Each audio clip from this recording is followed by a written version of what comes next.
Breaking news చూస్తున్నాం. Data war case మరో కీలక మలుపు తిరిగింది. ఐటీ గ్రిడ్స్ వద్ద స్వాధీనం చేసుకున్న హార్డ్ డిస్కులు, కంప్యూటర్లపై ఫోరెన్సిక్ ల్యాబ్ రిపోర్ట్ రానుంది. మరోవైపు కేసు విచారణ కోసం తెలంగాణ ప్రభుత్వం ఏర్పాటు చేసిన సిట్ ఇన్ఛార్జ్ స్టీఫెన్ రవీంద్ర ఆధ్వర్యంలో అధికారులు సమావేశం కానున్నారు.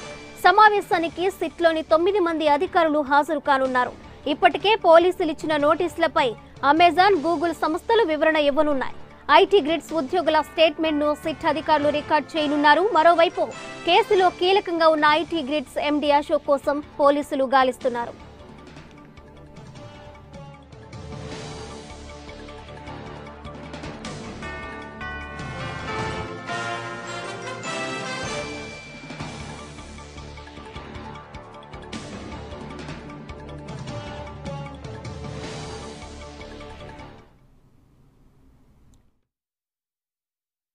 సంబంధించి మరింత సమాచారం మా హైదరాబాద్ క్రైమ్ ప్రతినిధి కృష్ణ అందిస్తారు. కృష్ణ, చెప్పండి.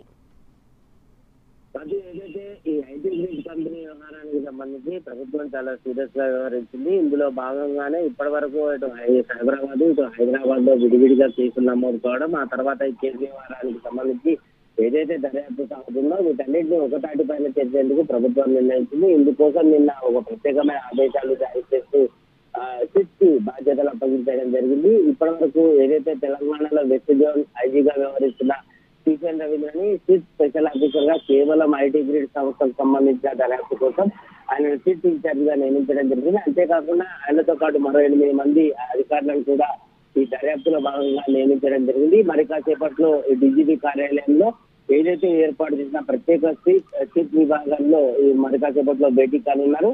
ఇందులో అనేకమైన నిర్ణయాలు తీసుకోవడమే కాకుండా ప్రధానంగా ఐటీ గ్రిడ్స్ కి సంబంధించిన ఆ ఉద్యోగులను కూడా మరోసారి నోటీస్ చేసి పిలిచి వారి స్టేట్మెంట్ రికార్డ్ చేయాలని భావించారు.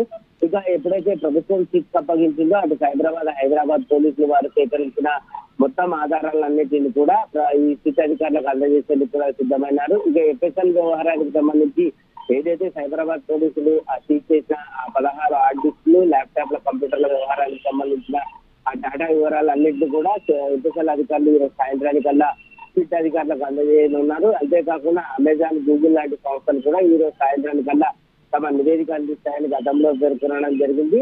ఈ నేపథ్యంలోనే అటు అశోక్ కోసం తీవ్రంగా గాలిస్తూనే అధికారులు కేసుని ఎలా దర్యాప్తు సాగించాలి, ఎవరెవరిని అదుపులోకి తీసుకోవాలి, ఎవరిని విచారణ స్టేట్మెంట్ రికార్డు చేయాలన్న అంశాలపై కీలక నిర్ణయం తీసుకోబోతున్నారు. కృష్ణ, గత వారం రోజులుగా అటు ఏపీ, తెలంగాణ రాష్ట్రాల్లో ఈ డేటా వార్ అనేది కంటిన్యూ అవుతుంది. రోజుకొక మలుపు తిరుగుతోంది. దీనికి ఎప్పటిలోగా పులి స్టాప్ పడే అవకాశం ఉండొచ్చు?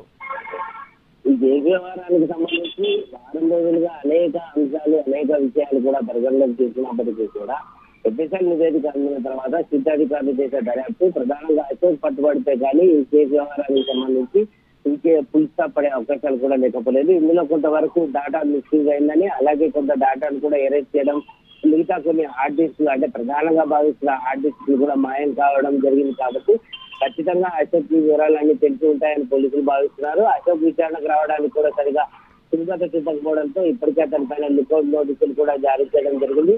ఖచ్చితంగా 4 వారెంట్తో అశోక్ ఎక్కడ ఉన్నా అరెస్ట్ చేసి ఈ కేసుకి మొత్తానికి చూస్తే కొలికి తేవాలని పోలీసులు భావిస్తున్నారు.